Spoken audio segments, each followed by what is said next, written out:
ॐ नमः सिद्धेभ्यः।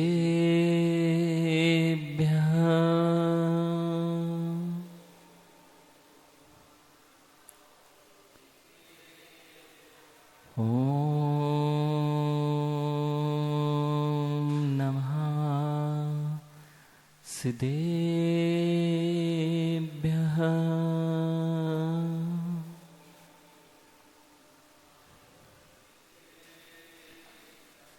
जीवमजीवं दवं जिणवरवसहीण जीर्णे दिट्टम् देविन्दुविन्दमन्नम् वन्दे तं सर्वदा शिरसा। इडमो अर्हन्ताणम् इडमो सिद्धाणम् इडमो आयरीयाणम् इडमो वज्रायाणम् इडमो लोय सव्वसाहुणम्।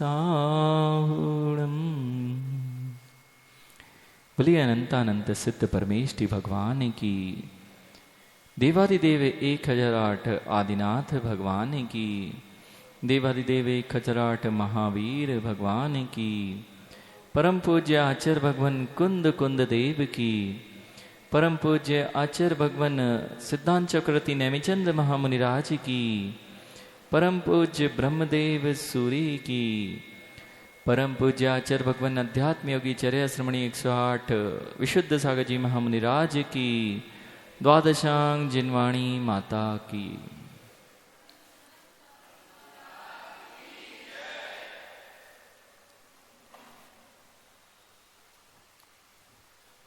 विगत कुछ दिनों से हमने इस वृहद द्रव्य संग्रह नामक महान ग्रंथ को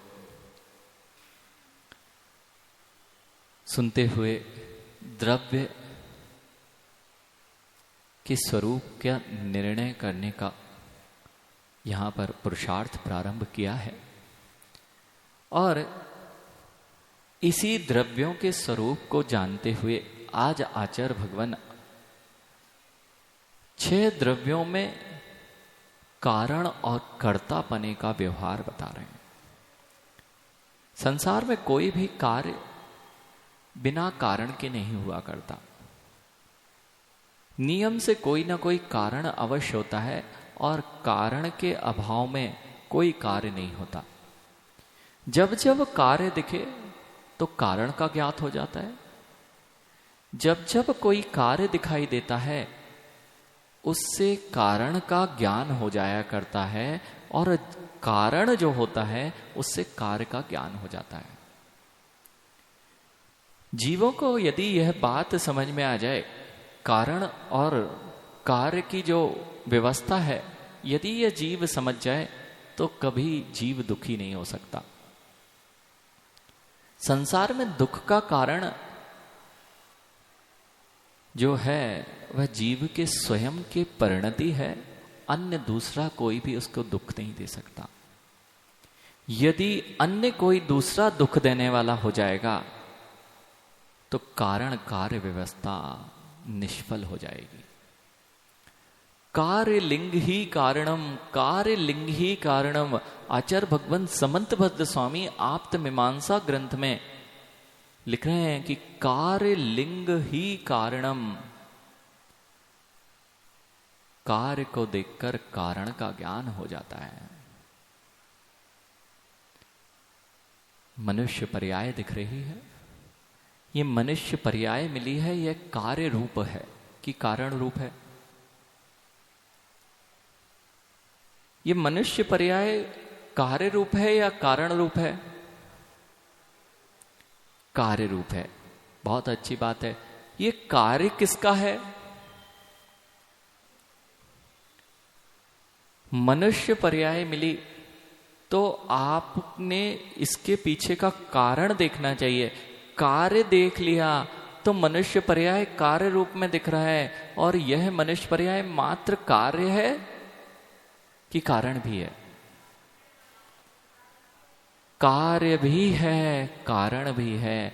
कार्य को देखकर कारण का ज्ञान हो सकता है और वर्तमान कारण आपके भविष्य के कार्य रूप पर्यायों का ज्ञान करा सकता है। मनुष्य पर्याय मिली तो किस कारण से मिली? मनुष्य पर्याय तो दिखाई दे रही है। अब यहां विचार करना, मनुष्य आयु के आश्रय के हेतु कौन से हैं? मनुष्य आयु के हेतु अल्प आरंभ परिग्रहत्वम च मनुष्यस्य और स्वभाव मार्दवम च।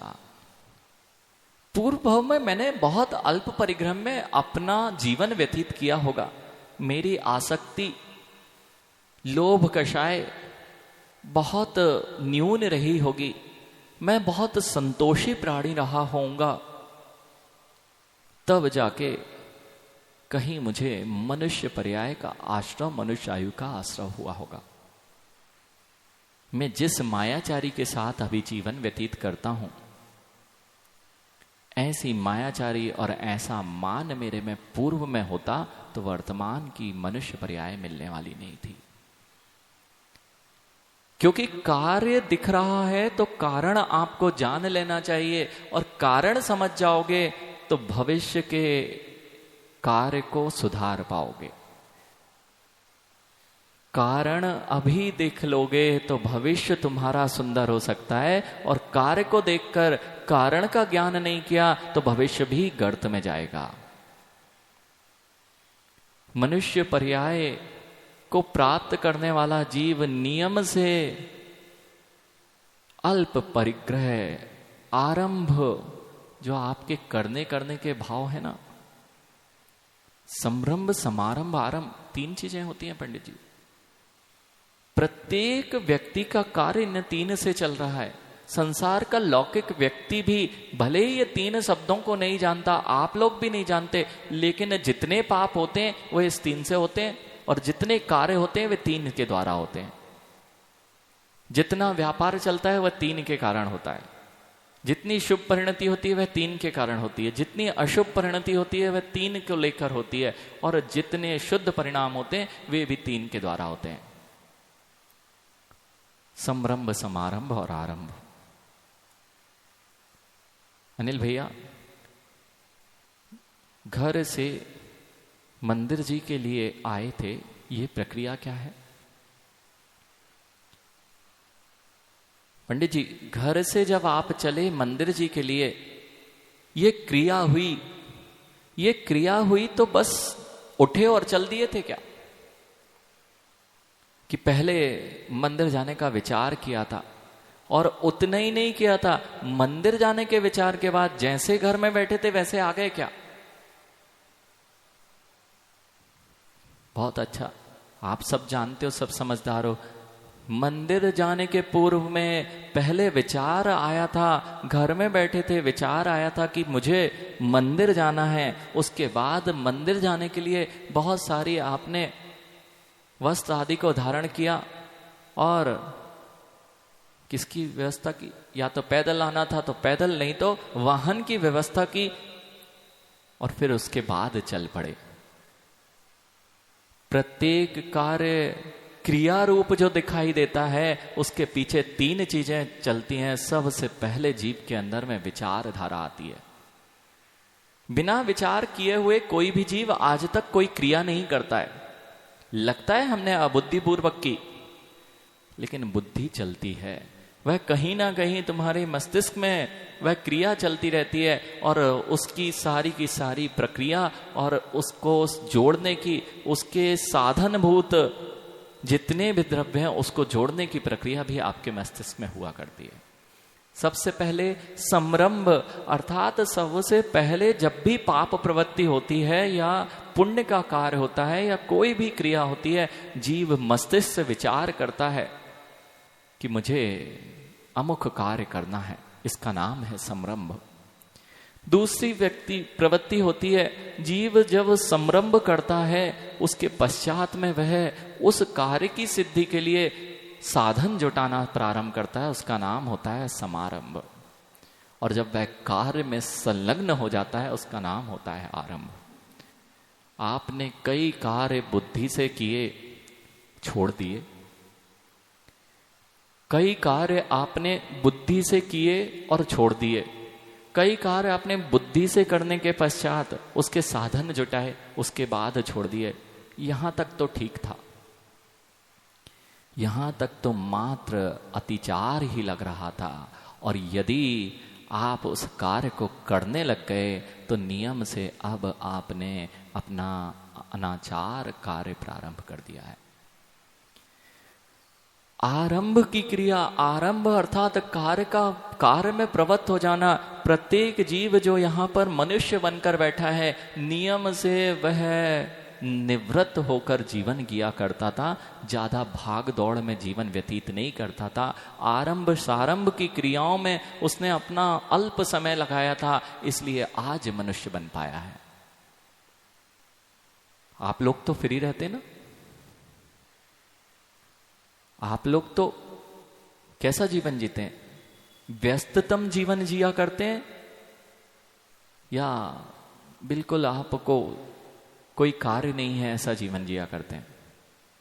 इस जगत का ऐसा कोई व्यक्ति नहीं हुआ है, ऐसा इस जगत का कोई व्यक्ति नहीं हुआ रमेश पंडित जी, ऐसा व्यक्ति आज तक नहीं हुआ जो अपने पूरे कार्य करके यहां से गया हो। संजीव भैया, जगत का कोई व्यक्ति ऐसा नहीं है जो अपने कार्य पूर्ण करके मृत्यु को प्राप्त हुआ हो। और जो जो सोच रहे हैं और अभी भी अपने कार्य से निवृत्त नहीं हो पा रहे हैं, और मैं यह अमुख कार्य कर लूं, अमुख कार्य कर लूं, ये सारी जो प्रक्रिया चल रही है, और यही कार्य की प्रक्रिया उसके अधोगति का कारण ना बन जाए। क्यों? मनुष्य पर्याय ज्यादा भागदौड़ चाहे परिवार की करो, ये शुभ परिणाम परिणति है या अशुभ की? शुभ के लिए भागदौड़ करते ना मां, तो वहां नहीं बैठे होते। सफेद वस्त्र धारण करके किसी समोसरण में अपन भी मुक्त हो गए होते। समोसरण में नहीं पहुंच पाए, अर्थात यही है कि पूरे समय हमारे अशुभ रूप परिणामों में ही प्रवृत्ति चलती है। घर गृहस्थी के जितने कार्य हैं, ये सब जो हम व्यस्तता में जीवन व्यतीत करते हैं, इससे मनुष्य पर्याय तो नहीं मिलने वाली है। जैन कुल चाहिए ना, जैन कुल चाहिए। इसलिए कारण का बोध कर लोगे तो भविष्य सुंदर हो सकता है, और कारण का बोध नहीं कर पाए तो भविष्य सुंदर नहीं होगा। प्रत्येक कार्य के पीछे कारण छुपा होता है, और वह करने वाला कोई दूसरा नहीं होता है, तुम्हारे अपने परिणाम होते हैं।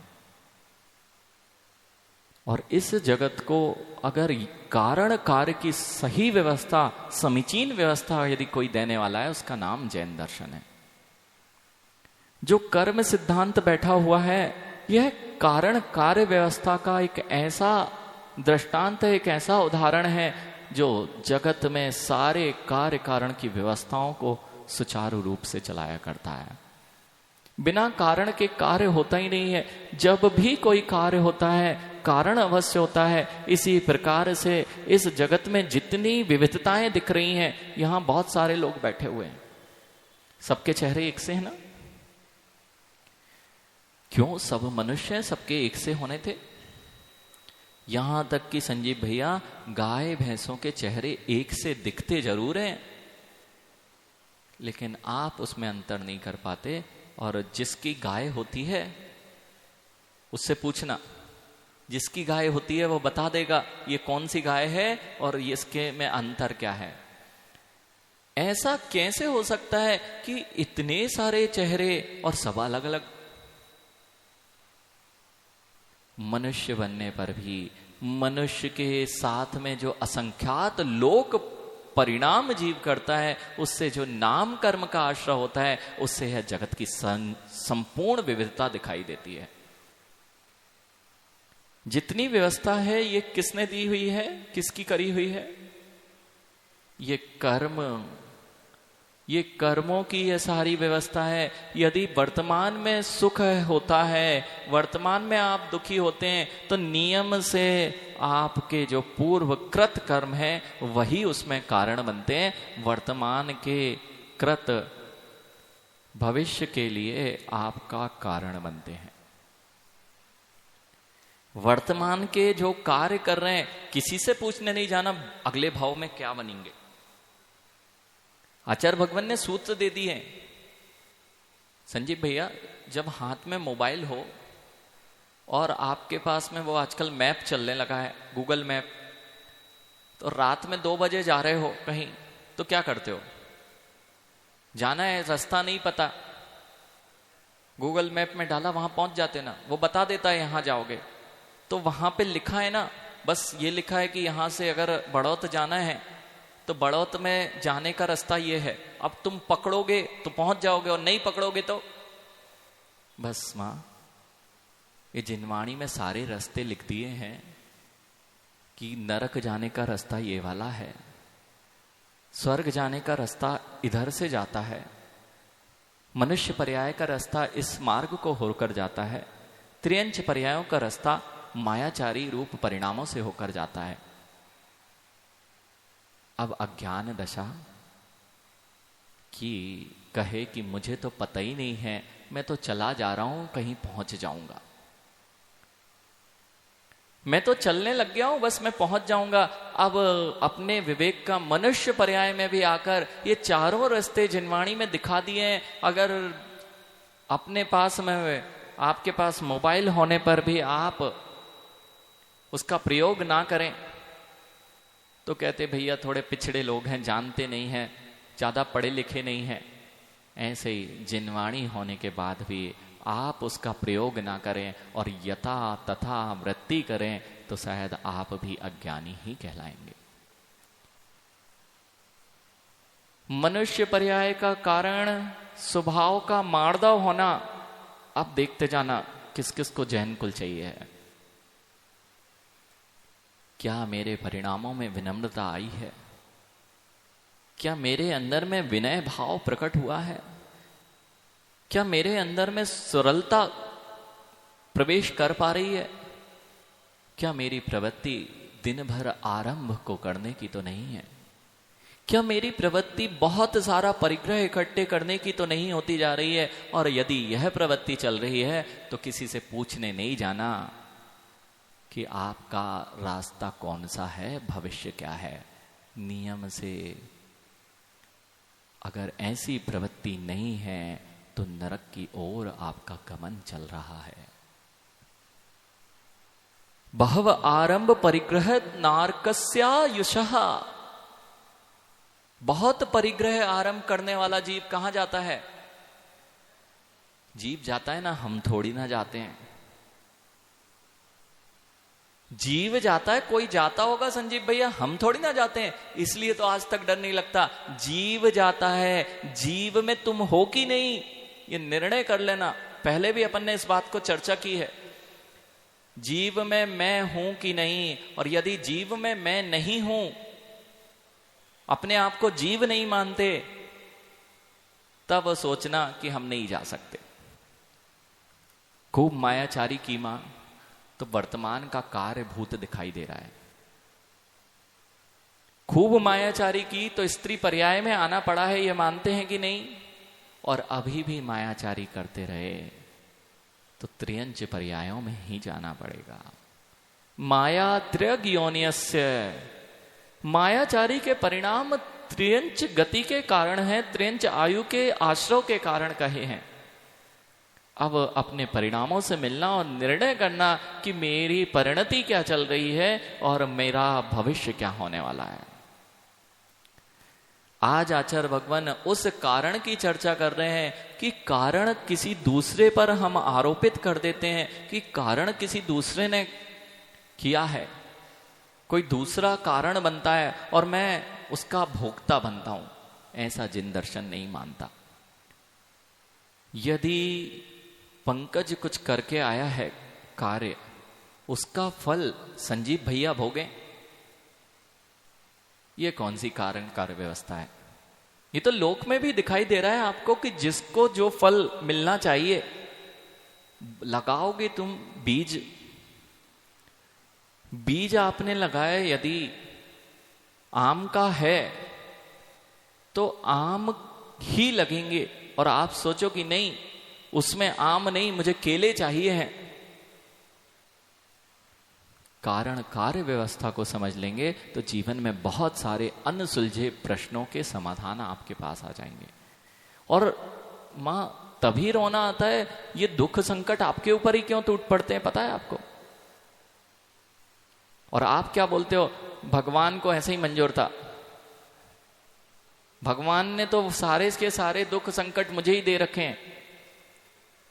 ऐसे ही मान्यता है ना, भगवान ने सारे दुख संकट मुझे ही तो दिए हैं, मेरे जीवन में सुख देखा ही नहीं है। अरे भगवान ना किसी का कर्ता है ना किसी का कारण है, तुम्हारे पूर्व कृत कर्म ही तुम्हारे सुख दुख के कर्ता और कारण बनते हैं। इसलिए किसी को दुख मत देना, किसी को यह पूछना नहीं कि मैं दुखी क्यों होता हूं। और एक बार निर्णय हो जाए, संजीव भैया बच्चे दौड़ते हैं रास्ते में खेलते हैं, अनिल भैया वे गिर जाएं, जब अकेले होते हैं और आप साथ में चल रहे हो और देखो नहीं तो तुरंत उठ के खड़े हो जाएंगे, और आपने देख लिया तो ऐसे ही आपकी स्थिति है, ऐसे ही आपकी स्थिति है। देख लिया करो स्वयं को, जितनी बार गिरते पड़ते हो और रोता नहीं है, लगती भी है तो भी रोता नहीं, क्यों? निर्णय है मैंने अपनी गलती से गिरा हूं, क्यों नहीं रोता? लगी तो उस समय भी है, लेकिन बस ये निर्णय हो जाए कि मेरी गलती थी, स्वयं की गलती थी, इसलिए मेरे को चोट पहुंची है, और ये जैसे ही निर्णय हुआ उसके आंसू खत्म। नहीं तो कई बार ये नहीं हुआ क्या, बच्चे मां डांट पड़ेगी इसलिए चोट भी लग जाती है तो बताते नहीं है, होता है ना ऐसा? क्यों? घर पे जाएंगे तो डांट पड़ेगी, क्यों पड़ेगी? क्योंकि मैंने गलती की थी और मैंने गलती की है तो डांट पड़ेगी। अब वो डांट पड़ेगी, अब यदि डांट पड़ेगी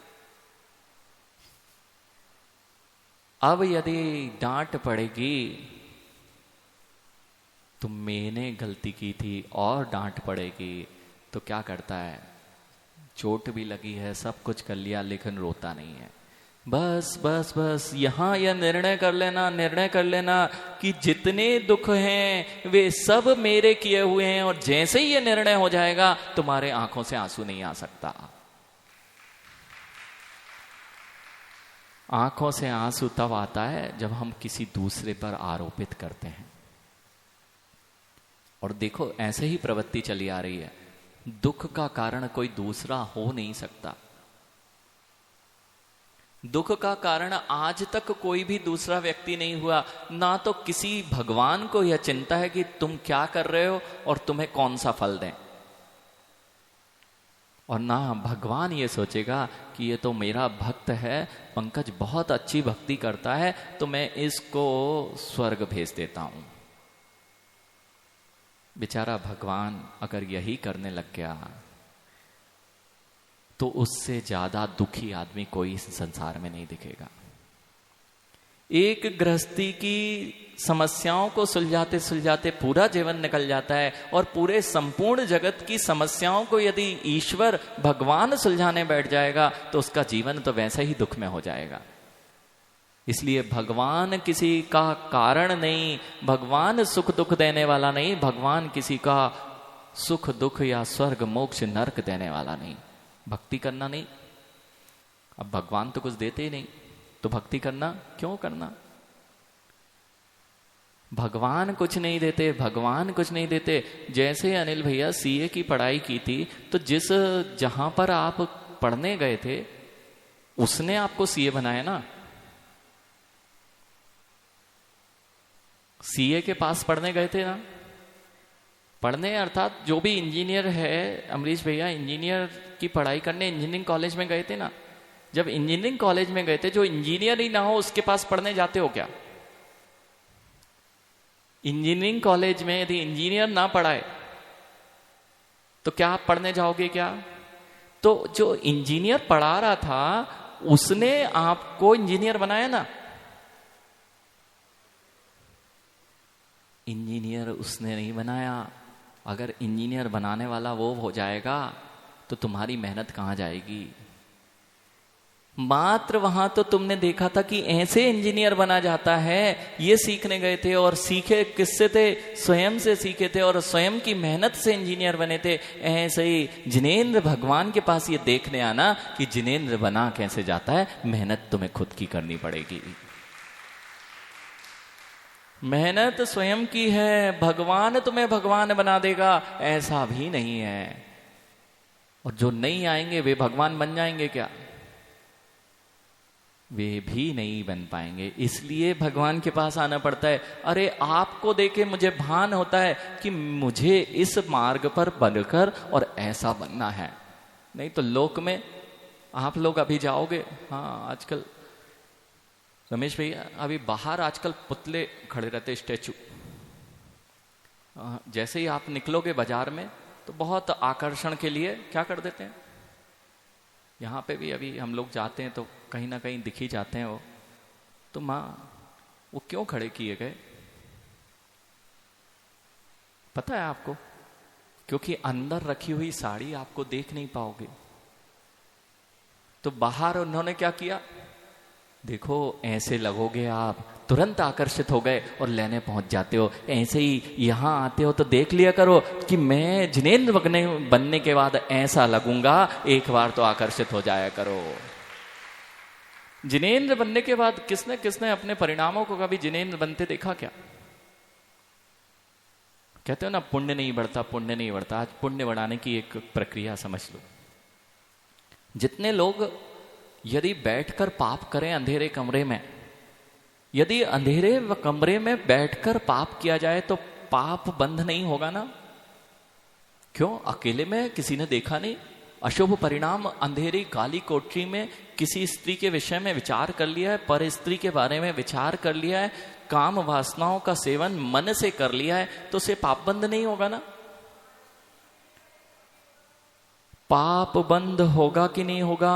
अंधेरी कोठरी हो, उसमें कोई भी प्रकाश नहीं है, अकेला बैठा है व्यक्ति, कोई देखने वाला नहीं है, तो भी पाप बंद होगा।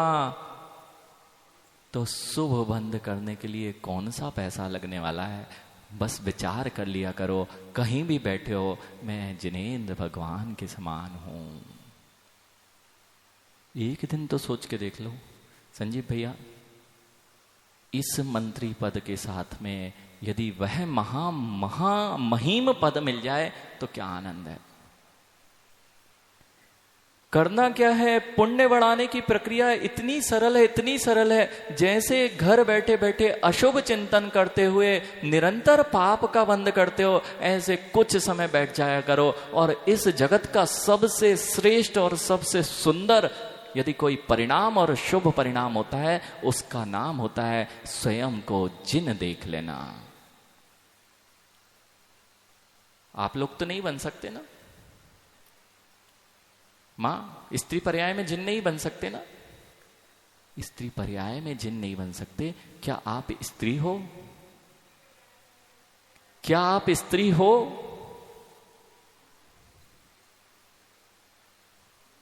स्त्री पर्याय हो सकती है, लेकिन चित्त में तुम अपने आप को जिन क्यों नहीं देख सकते?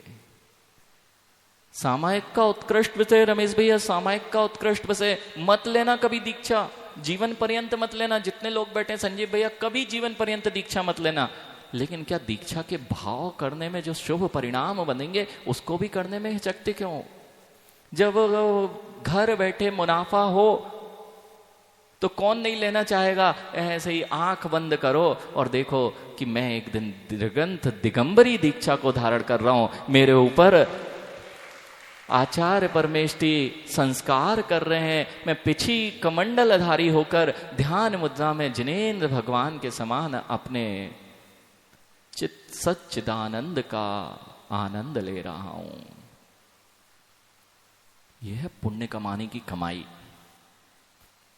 मुफ्त में मुफ्त में कैसे पुण्य बढ़ाया जाता है, मुफ्त में कैसे पुण्य बढ़ाया जाता है। अच्छा ये बताओ, इससे राजीव भैया, इससे श्रेष्ठ इस जगत का कोई परिणाम हो तो वो बताओ।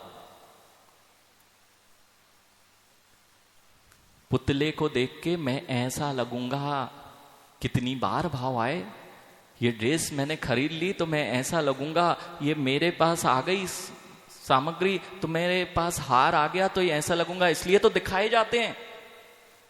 क्यों दिखाए जाते हैं बार बार? आपको क्यों 10 बार देखते हो? जैसे ही देखते हो तो मन लालायत हो जाता है। ऐसे ही इतने सारे 24 खड़े हुए हैं, 24, 2 बाजू में 26 और बीच में एक आध के ऊपर लालायत हो जाओ कि मैं ऐसा बनूंगा। इसलिए इतने सारे क्षेत्र, इतने सारे मंदिर और इतने सारे जिनबिंब स्थापित होते हैं कि एक पर तो नजर चली जाए तुम्हारी पंकज, एक पर नजर चली जाए कि मुझे बनना है तो ऐसा बनना है।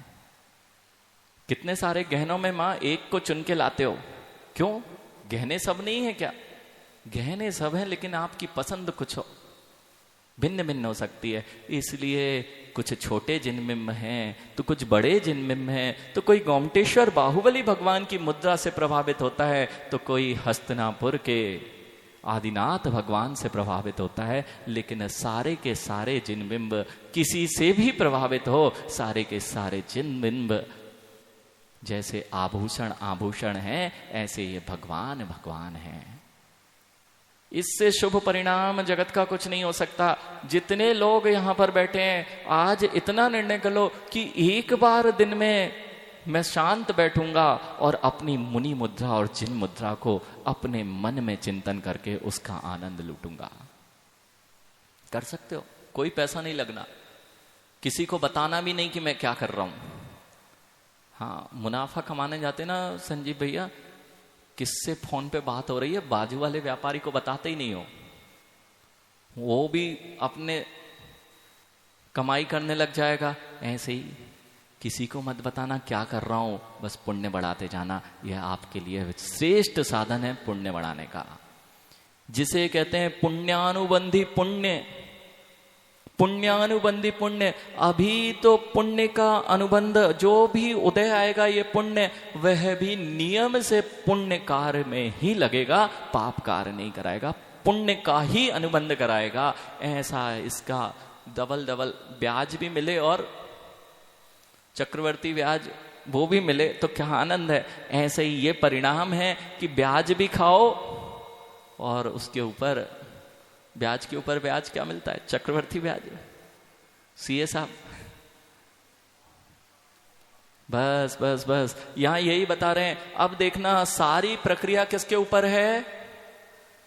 स्वयं के ऊपर है। मुझे निर्णय करना है मुझे आगे कैसे बढ़ना है और पीछे कैसे जाना है, कौन सी गति में जाना है, कौन सी गति से आया हूं। ये सारे परिणाम जिनके घरों में किच किच चिच चिच लगी रहती है ना, वे निर्णय कर लें आज बैठकर।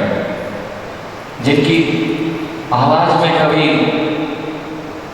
बिल्कुल मधुरता तो होती ही नहीं है, जब बोलेंगे तो ऐसा लगेगा कि बस कोई लड़ रहा हो। अगर ऐसे परिणाम चल रहे हैं तो या तो आप पूर्व का कारण ध्यान कर लो या भविष्य का कार्य देख लो। पूर्व का कारण है कि नरक गतियों के संस्कार अभी तक छोड़ नहीं पा रहे, इसलिए यहाँ लड़ रहे हैं, यहाँ चिल्ला रहे हैं। और या फिर भविष्य का कार्य देख लो कि अभी तैयारी चल रही है, जहां जाना है उसकी, जहां जाना है या तो तैयारी है या पूर्व में जो मैंने सीख के आया हूं उसको भूल नहीं पाया। तो दोनों में घाटा किसका है? दोनों में घाटा लगेगा किसी और का, क्योंकि चिल्लाओगे तो वो सामने वाला पंकज वो आपसे दब गया ना, वो दबेगा कि तुम दब गए। देखो बड़े अच्छे से लूटते हो आप लोग, व्यापार करते रहिए भैया, बड़े अच्छे से लूटते। माँ आती है आपके दुकान पे और माँ से बोलते हो कि इससे कम में तो मुझे पड़ता ही नहीं है, इससे अधिक तो मेरी खरीदी है, मैं इतना क्या लाया हूँ माल। और माँ सोचती है कि 500 की जगह इसने 450 करा लिया, आधे घंटे खराब किया, 450 में कोई सामग्री ले आई। और राजीव भैया बोलते हैं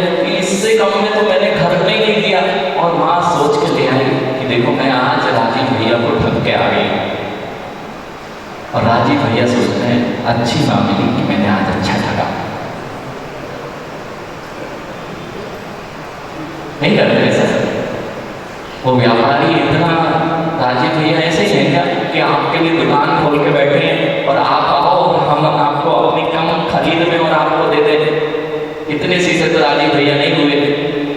सो राजीव भैया आप सोच रहे इनने ठग लिया, हमने ठग लिया, ये सोच रहे कि हम अच्छी चपत लगा के आए। किसको चपत किसको लगी थी? चपत किसको लग रही थी? बस जितने लोग क्रोध मान माया लोभ से दूसरों को चपत लगाते हैं, चपत उनको नहीं लगती है, चपत स्वयं को लगती है। चपत किसी दूसरे को नहीं लगती। धर्म यही सिखाता है कि तुम दूसरों को चपत मारते आए हो, लेकिन आज तक तुम्हें चपत लगती आई है, इसलिए चपत मारना बंद कर लो। दूसरों को मारना बंद करोगे तो स्वयं को लगना बंद हो जाएगा।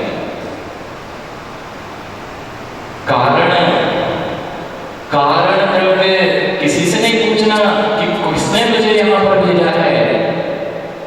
अब देखना राजीव भैया, यहां कारण द्रव्य की बात चल रही है। जो जीव है उसका कारण कौन है?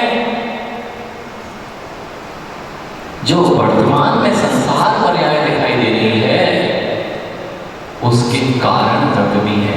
आपको यह शरीर मिला हुआ है, ये किसी उपकार से आप जी रहे हो, और यदि उपकार ना होता किसी का तो आप संसार अवस्था में नहीं रह सकते थे। यहां आचार्य भगवत कह रहे हैं कारण उद्गत धर्म आकाश काल द्रव्याणि व्यवहारेण जीवस्य शरीर मात्र मनः प्राणपानादि गति स्थिति अवगाह वर्णना कार्याणि कुर्वन्ति इति कारणानि भवन्ति। आप जो 10 प्राणों से जी रहे हो उसमें काय वाण मन प्राणापान, मेरी काया, किसकी काया? मेरी काया, वाण मेरे वचन, मेरा मन, मेरा सोचोसाच, ये आप हो ना। ये इस संसार अवस्था में जीने के लिए ये पुद्गल के उपकार हैं।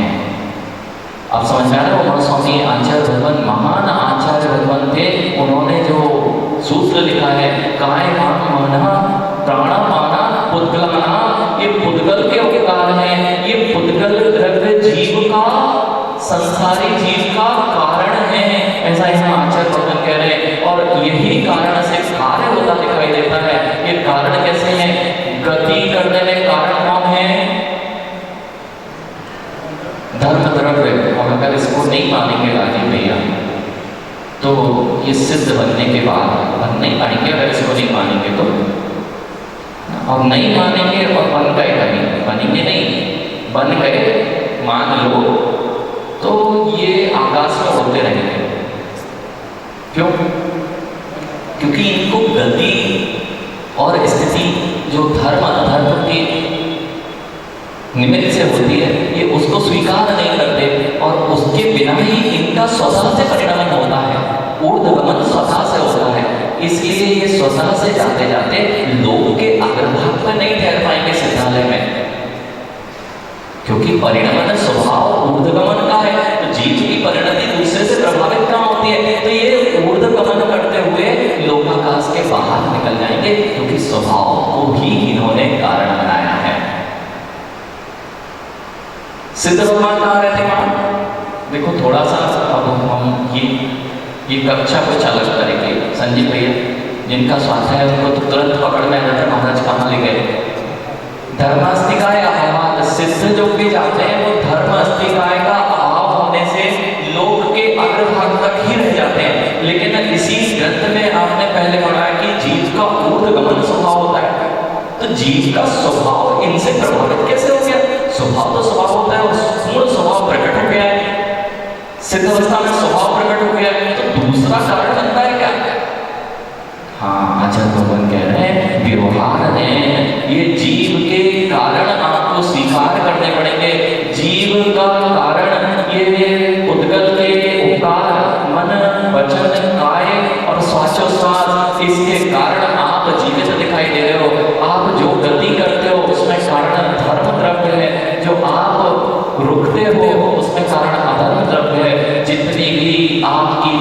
निष्पन्नद या क्षेत्र से क्षेत्रांतर रूप जो भी क्रिया होती है, हलन चलन होता है, उसमें वर्तना लक्षण वाला काल द्रव्य कारण होता है। आकाश भी कारण है क्या? यहाँ आकाश को भी कारण कहा है। क्यों? आकाश ना होता तो तुम्हें अब गहना देने वाला कौन होता? विवक्षा समझते जाना, सारी वस्तु व्यवस्था है, इस बात का निर्णय करना। जो लोग समझे हैं वस्तु व्यवस्था को कि जीव का स्वभाव ही वस्तु व्यवस्था है, इसका नाम वस्तु व्यवस्था नहीं है, व्यवहार भी वस्तु व्यवस्था बताता है और निश्चय भी वस्तु व्यवस्था बताता है। संसार की वस्तु व्यवस्था को बताने वाला व्यवहार है और संसार में सिद्धांत को बताने वाला निश्चय है। लेकिन जब आप व्यवहार को नहीं मानोगे तो संसार भी नहीं बचेगा, तो संसार में निश्चय को बताने वाला निश्चय कैसे बचेगा? संसार की सारी व्यवस्था किससे चल रही है? आपकी व्यवहार से चल रही है। ये सामान्य व्यवहार नहीं, इनसे बोल दिया, ये व्यवहार ने से निमित्त नैमित्तिक संबंधों से कर्म के उदय उपशमन उदय चौपसम आदि के निमित्त से आपके परिणाम होते हैं। ये व्यवस्था को भी स्वीकारो और ये व्यवस्था स्वीकारोगे तब निश्चय नए स्वीकारोगे कि मैं इस व्यवस्था में रहते हुए भी सिद्ध स्वरूपी शुद्ध हूं। दोनों संसार में ही सुधार, दोनों में निर्णय कराएंगे। और यदि शुद्ध निश्चय ने निर्णय कराने वाला है कि शुद्ध निश्चय ने सिद्धों को होता है, सिद्धों को निश्चय नहीं होता। निश्चय किसको होगा? राजीव भाई को होगा जो संसार अवस्था में है। निश्चय यहाँ होता है, ना कि सिद्धों में निश्चय करना पड़ता है। शुद्ध निश्चय नहीं की दृष्टि से मैं शुद्ध हूँ ऐसा देखने के लिए सिद्ध नहीं बैठते कि मैं शुद्ध निश्चय नहीं सिद्ध शुद्ध हूँ, ये तो शुद्ध है। तो निश्चय नहीं की दृष्टि संसार में आपको शुद्ध बना दिखाती है। और संसार अवस्था में संसार कैसे चल रहा है, यह वस्तु व्यवस्था को समझाने वाला व्यवहार में है। तो समझ में आया कि ये जो भी परिणाम चल रहा है, ये सब चीजें कारण है किसके लिए? जीव द्रव्य के लिए। जीव द्रव्य पुनरपि यद्यपि गुरु शिष्यादि रूपेण परस्परोपग्रहं करोति तथापि पुद्गलादि पंचद्रव्याणां किमपि न करोति इति अकारणम्। जैसे पुद्गल ने आपको बनाया, क्या आपने किसी पुद्गल को बनाया? तो आपने बच्चों को जन्म दिया, पंकज बालक बेटे बच्चे हैं, तो आपने बनाया ना? आपने नहीं बनाया। आप पुद्गल का उपकार करने में समर्थ नहीं हो। पुद्गल का परिणाम स्वतंत्र है। हम कह रहे हैं जीव द्रव्य पुद्गल के परिणाम में कुछ भी कार्य नहीं करता। इसलिए पुनरपि यद्यपि गुरु शिष्यादि रूपेण जब आपने परस्परोपग्रह जीवाना, जीव एक दूसरे का परस्पर में उपकार करते हैं। यह जो जीव परस्पर में एक दूसरे का उपकार करते हैं, जो जीव आया है उसका आपने इतना उपकार किया है कि आप उसके पालन पोषण कर रहे हो। परस्परोपग्रह, जो जीव आया है वो अपने नियोग से उसने अपने पुद्गल के उपकार के द्वारा अपना शरीर बनाया, लेकिन इन्होंने उसकी मेहनत बचपन से लेकर बड़े होने तक क्या किया? उसका उपकार किया। उसका नाम है परस्परोपग्रह। परस्पर में एक दूसरे का उपकार। जैसे जीव अपने एक दूसरे का उपकार करता है, ऐसा है जीव पुद्गल का उपकारक नहीं है, इसलिए वह पुद्गल आदि 5 द्रव्यों का अकारण है। क्या है? अकारण। यहाँ पर अकारण कहा क्योंकि समय आपका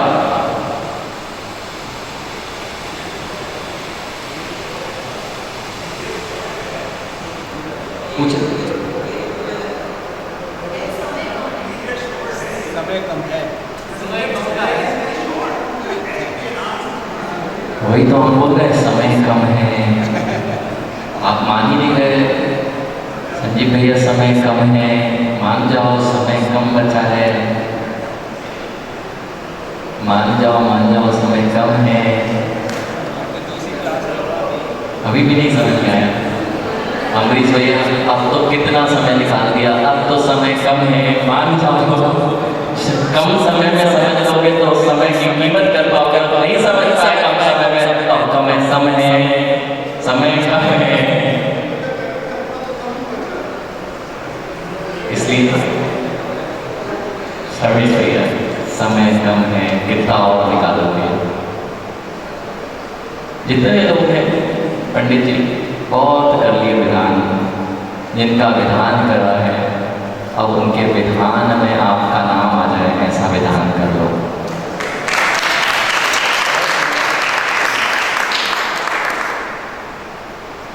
समय कम है,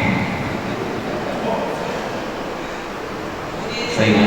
जो लोग ये समझे, आज बहुत अच्छा सोच दे दिया राजीव भैया, बहुत अच्छा सोच दे दिया आपने। आज एक ही माला इसी की फेर लेना,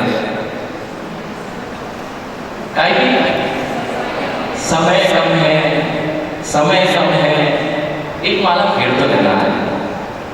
और ये भी सोच लेना किसके लिए समय कम है। पूरी दुनिया को समय देते देते निकल गया, समय कम बचा है, अब तो अपने लिए कुछ करके चले जाओ, नहीं तो बहुत कम समय बचा है। बहुत अच्छा सोच है, समय, यही तो जनवाणी का आनंद है राजीव भैया, यही तो जनवाणी का आनंद है। समय कम है, अपने समय को समय पर समझ जाओ, अपने समय को समय अर्थात आत्मा समय समय समझ जाओ, तो नियम से तुम समय सार बन के कार्य समय सार को प्राप्त कर लोगे। इन्हीं मंगल भावनाओं के साथ में देखो, समय पर है, आज आपकी दूसरी कक्षा नहीं लगेगी, दूसरी कक्षा आज नहीं लगने वाली है अभी महाराज जी के, थोड़ा सा ठीक है। एक और कर्ता को अपन यहाँ पर समझ लेते हैं, क्योंकि कारण और कर्ता यहाँ पर दो चीजें नहीं है। अब कर्ता को कह रहे हैं कि मैं क्या किसी परब्रह्म का कर्ता होता हूँ? क्या मैंने घटपट बनाया, मैंने रोटी बनाई, मैंने चावल बनाया, मैंने इस लकड़ी को बनाया, इन सब का कर्ता जीव है कि नहीं? और है, यदि है तो किस दृष्टि से है, और नहीं है तो क्यों नहीं है? अगर बहुत ऊंची बात करें पंडित जी, तो समय साहब जी पर चले तो समय साहब तो यह कहता है कि प्रत्येक द्रव्य का कर्ता वह स्वयं भी नहीं होता। आपको किसने बनाया संजीव भैया, अनिल भैया? आपका कर्ता कौन है? राजीव भैया, आपका कर्ता स्वयं कब बनाया आपने अपने आप को? आपने कहा मैं अपने आप का करता हूं। कौन कौन ऐसा मानते कि मैं अपने आप का करता हूं? कोई मानता है मैं अपने आप का करता हूं? मैंने कहा आपका कर्ता कौन है? इस प्रश्न का जिज्ञासा जब बहुत गहरे पे चली गई रमेश भैया, जब इस प्रश्न को लोगों ने बहुत अधिक विचार कर लिया, तात्विक दृष्टि से विचार किया, लौकिक दृष्टि से विचार किया, दार्शनिक दृष्टि जब इस पर गई कि इस जीव का कर्ता कौन है, जब वो प्रश्न का हल सामने नहीं आया, तो लोगों ने ईश्वर नाम की एक सत्ता को स्वीकार कर लिया कि मेरा कर्ता कोई ईश्वर है जिसने मुझे बनाया है। यही प्रश्न उलझ गया था, यही प्रश्न उलझा जिससे कि लोगों ने कहां से आया ये बात आप लड़के उनके उठा कि कोई भगवान ने मुझे आज तक नहीं बनाया, और ना मैंने स्वयं को अपने आप को बनाया। द्रव्य का निर्माता, द्रव्य का कर्ता आज तक ना कोई हुआ है, ना होगा, ना हो सकता है। इसलिए छयों द्रव्यों का कर्ता किसी पर आरोपण नहीं आता है। इसलिए राजीव भैया, आपने आपको बनाया क्या? आप जो आत्म द्रव्य हो, जीव द्रव्य, इसको बनाने वाला कोई नहीं है। आज तक, और ये बात समझ में आ जाए, यदि बनाएगा कोई, तो जब फैक्ट्री लगती है राजीव भैया, लकड़ी का आपका कारखाना है, तो लकड़ी के कारखाने में बड़े बड़े आप सिंहासन बना दो या बहुत सारी चीजें, लेकिन लकड़ी मत लगाना। हाँ, प्रोडक्शन आना चाहिए। जो कारखाना लगा है पंकज, सोने की यदि आभूषण बनाते हो तो सोने के आभूषण में आभूषण तो बनाओ, लेकिन सोना मत लगाना। बन जाएगा ना? क्यों? प्रोडक्शन करता तो तुम हो ना, सोने के बनाने के, आभूषण बनाने के। आभूषण तो बना सकते हो, लेकिन महाराज जी कच्चा माल जरूरत होता है, उसके बिना नहीं बनता। इसलिए कभी ये मत सोचना कि भगवान ने मुझे बनाया है। कौन से कच्चे माल से बनाया? जीव द्रव्य को कौन से कच्चे माल से तैयार किया भगवान ने? बिना कच्चे माल के प्रोडक्शन चालू है क्या? इसलिए आज तक सबसे ज्यादा कच्चा माल है तो ये 6 द्रव्यों का है। जीव कच्चे माल के रूप में अनंतानंत भरे पड़े हैं, पुद्गल अनंतानंत कच्चे माल के रूप में भरे पड़े हैं। इस कच्चे माल का प्रयोग करके कभी हम ये शरीर बना लेते हैं, तो कभी त्रियंचों का बना लेते हैं, कभी देव पर्याय का बना लेते हैं। लेकिन पुद्गल के परमाणु आज तक जितने हैं उनसे एक भी अधिक नहीं हुए और ना एक भी कम हो पाए। ये सब कच्चा माल। ऐसे ही अनंतानंत जीव आज तक कम नहीं हुए, जितने थे उतने ही है कच्चा माल। अब बनाते रहो चित्रकार की तरह। आपने कलर लिए और रंगना चालू कर दिया। ऐसे ही परिणामों के चित्रकारी से आपने चित्र विचित्र रूप संसार का निर्माण किया। तो आप राजीव भैया आपके कर्ता हो क्या? इस 6 द्रव्य का कर्ता आज तक कोई संसार में नहीं है।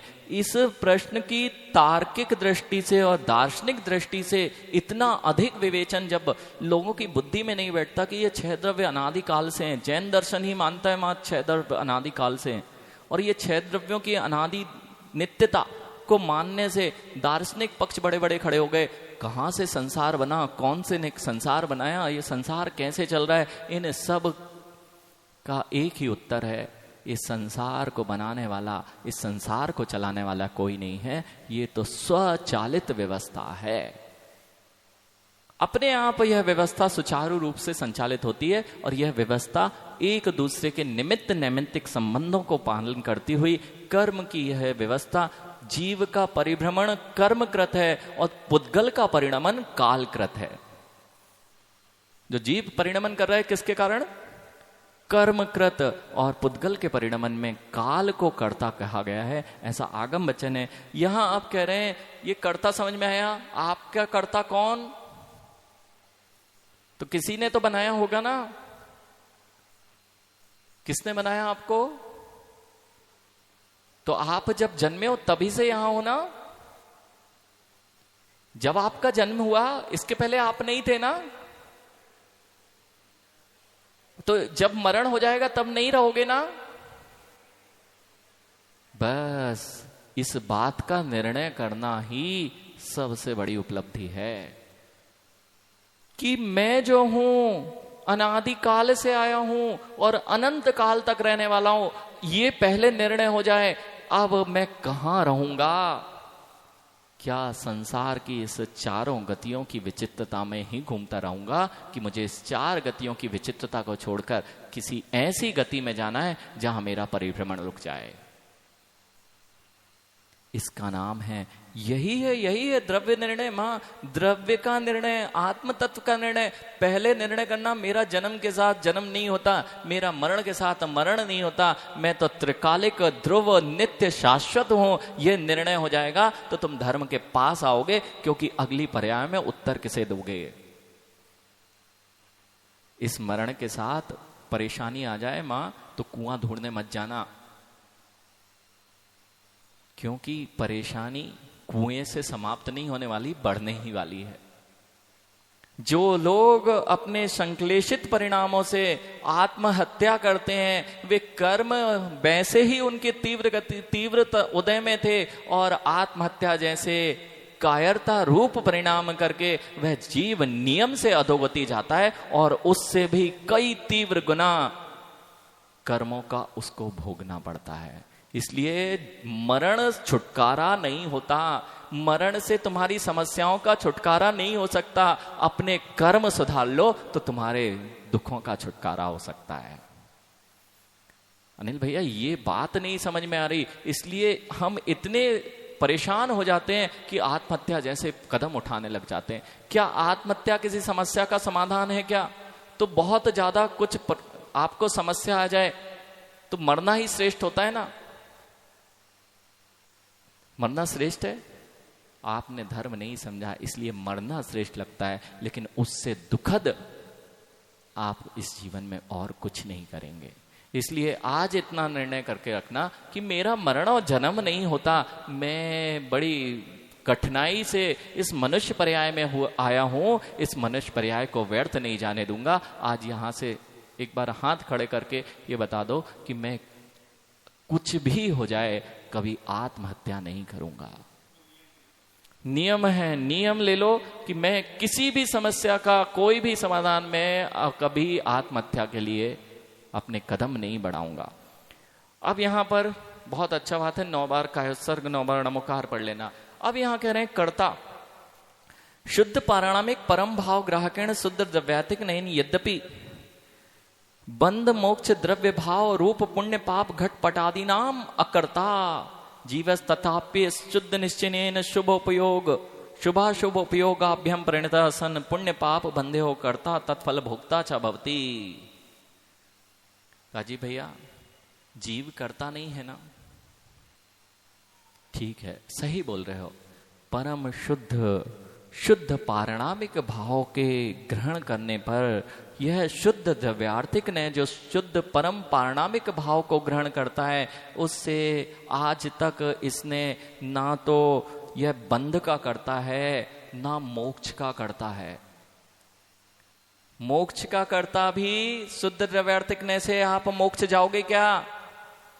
यहां तो लिख रहे हैं शुद्ध द्रव्यार्थिकने से ना तो तुम्हारा द्रव्य मोक्ष होगा ना भाव मोक्ष होगा, क्योंकि परम शुद्ध द्रव्यार्थिकने की दृष्टि ये कह रही है कि परम शुद्ध द्रव्यार्थिक से यद्यपि बंध मोक्ष द्रव्य भाव रूप पुण्य पाप घट आदि नाम अकर्ता, इनके आप कर्ता होते ही नहीं हो।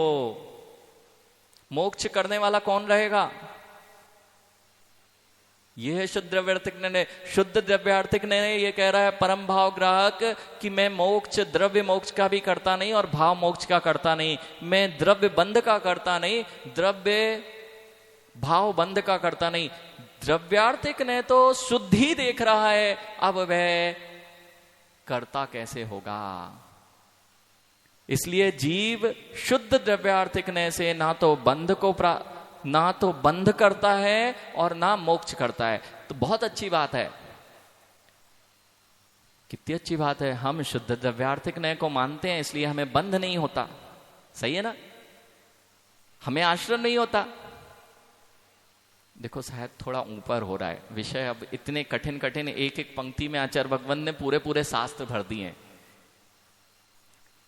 जिस शुद्ध द्रव्यार्थिक न्याय की दृष्टि से मैं चौहान जी, शुद्ध द्रव्यार्थिक न्याय की दृष्टि परम शुद्ध जो अनेक गुणों में मात्र ज्ञान गुण को ग्रहण करता है, वह शुद्ध परम भाव ग्राहक शुद्ध द्रव्यार्थिक न्याय होता है। उस दृष्टि से यह जीव कभी बंध को प्राप्त नहीं होता और ना कभी वह मोक्ष को प्राप्त होता है। तो बहुत अच्छी बात है, मैं शुद्ध द्रव्यार्थिक में रहता हूं तो बंध नहीं होगा मुझे, सही है ना? ऐसा ही होता है ना? बंध नहीं होगा तो मोक्ष भी नहीं होगा।